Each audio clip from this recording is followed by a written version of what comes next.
चैत महीना बनले माय चंदन लकड़ी मंगाए हो। बैसाख महीना छोले काट के डेलवरी चूल्ही बनाए हो।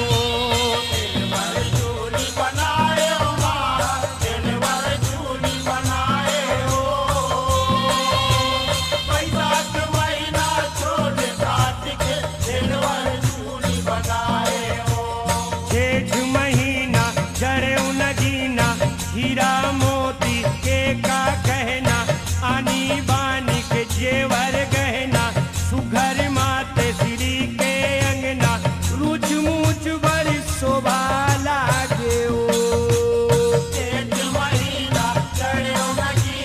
हीरा मोती के का कहना आनी बानी के जेवर गहना सुघर माते श्री के अंगना रुच मुच बड़ी शोभा।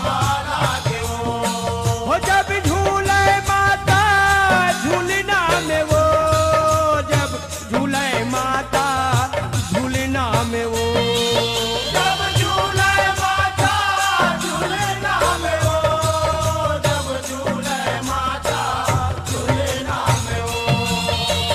करिहत नारी नहनव माय नहा नारी नानाए वो। करिहत नारी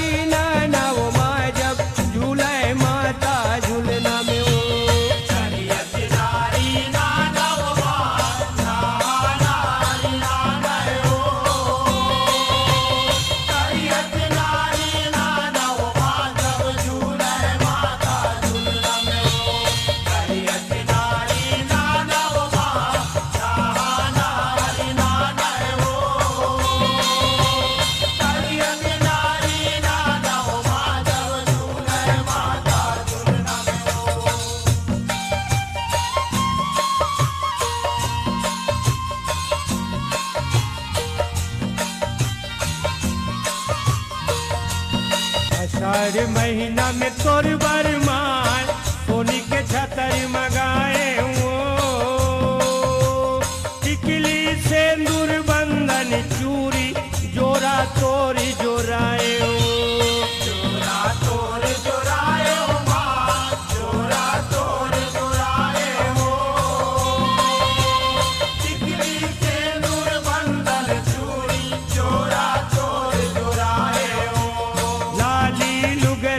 लाली खुंदरा लाली मुड़ के लाली सिंदूरा सूरज जोत का झलकत अचरा गेंदा गुलाबी के मुड़ में गजरा रुच मुच बड़ी शोभा लागे ओ।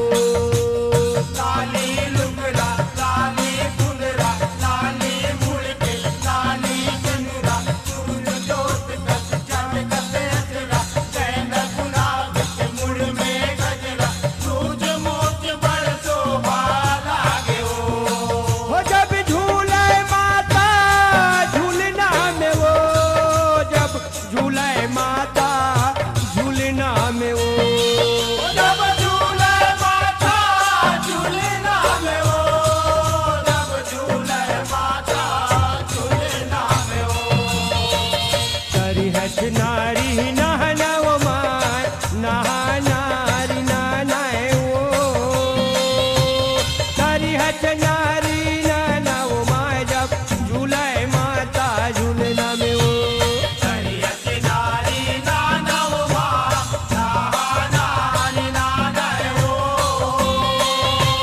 करिहत नारी नानव माँ जब झूले माता झूलना में वो।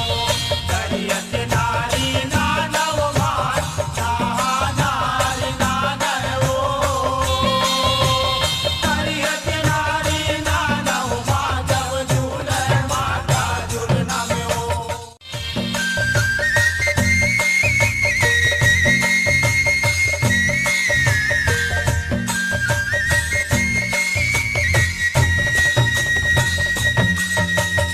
सावन महीना तोर बरमान सावन झूलना गराए हो। फूल फूल के सुखर से डोरिया फूंद न गसाए हो।